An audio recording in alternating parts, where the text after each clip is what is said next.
When the people that were asked were making less than $30,000 per year, when the average income, or when the income of the answering person was less than $37,000 per year, the average number given was $74,000. So the people who's under 30 said, if I had 74, I'd be set for life. Set for life. I guarantee you, there's people in this room that are making more than $74,000, but you wouldn't consider yourself rich. People who are making more than $50,000 a year said 74 is nothing. We need to get to 100. Anyone whose salary was 50 or more, or I'm sorry, average was 50, or between 30 and 50, was $100,000. That's how much we need to get to. I guarantee you there's households here today whose combined income is well over $100,000 when you add both.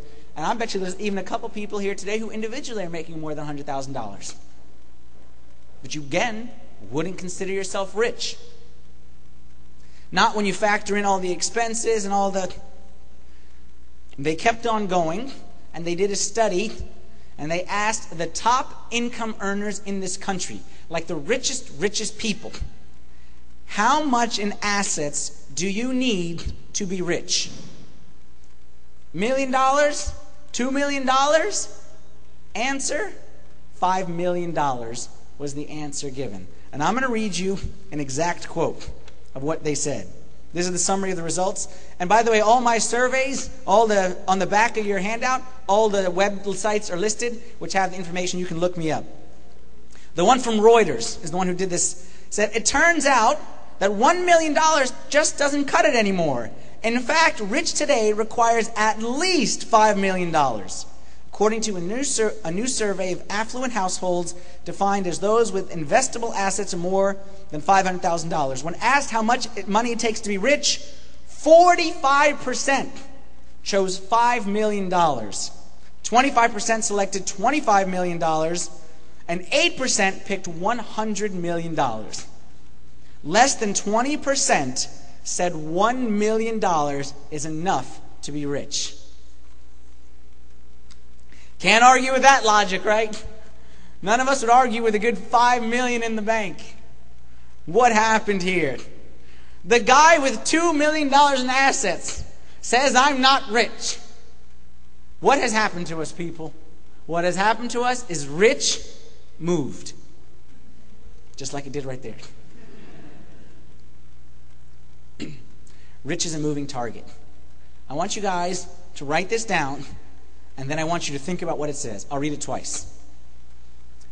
If we don't feel rich, then we'll never learn how to act rich, so we'll continually try to get rich, and we won't recognize we already are rich, so we'll never learn how to be rich in a way that honors God.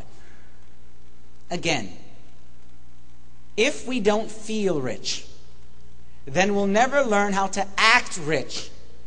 So we will continually try to get rich, and we won't recognize that we already are rich, so we will never learn how to be rich in a way that honors God. Do you understand what that's saying?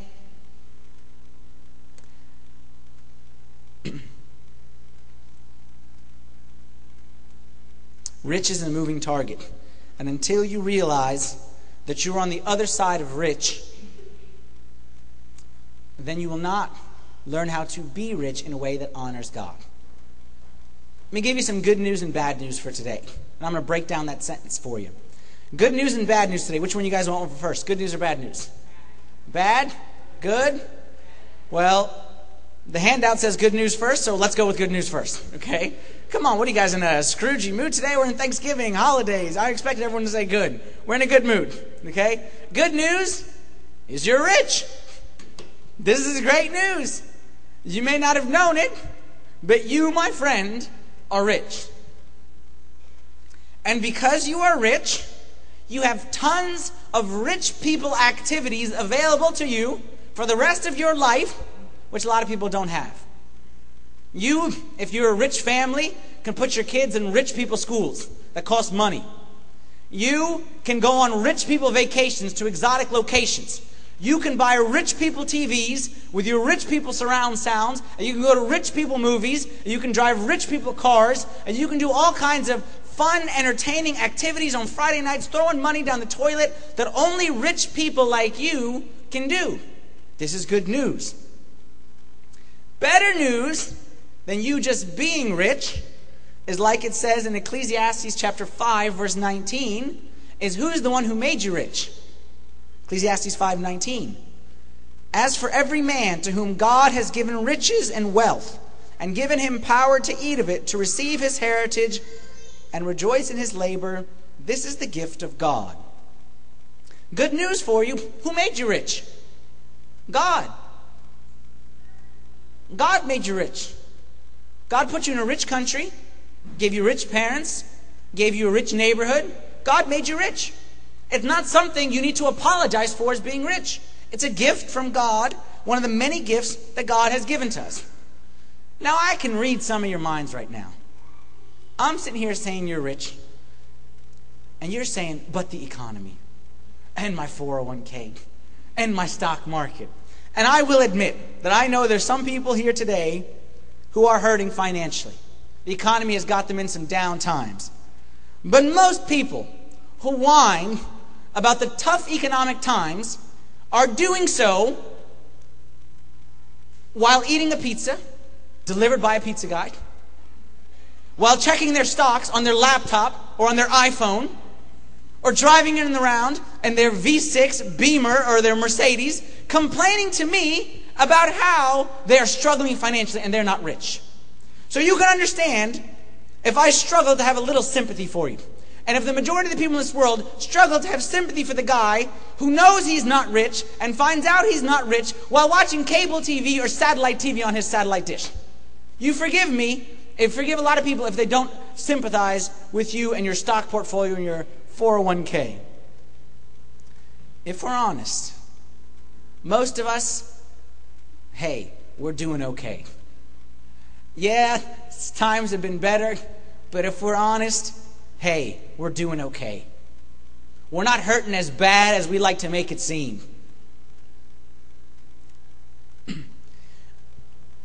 I know that you don't see yourself as rich. And I know when you talk about rich, you're talking about someone else.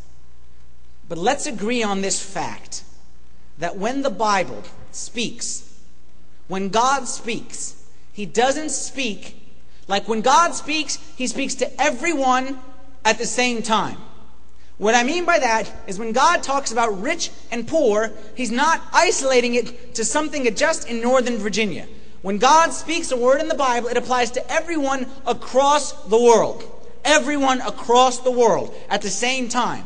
And I think that if you're honest and you start to take a global viewpoint on life, you start to look bigger than the little bubble that you live in, even the little bubble that we live in this state, in this country, you would say that if you asked people across the world, are we rich?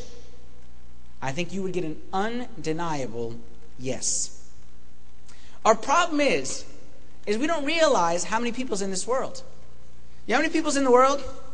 Again, some statistics. United States population is 305 million. 305 million. The world population is 6.7 billion. 300 million, 6.7 billion. You want a percentage? How much of the world is the United States of America? What percentage? Less than 5%. Less than 5% of the world is the United States of America. So by United States of America standards, you may look at yourself as not rich. But United States of America makes up less than 5% of the world's population. I didn't know this, but 2/3 of the world is actually in Asia. Did you know that?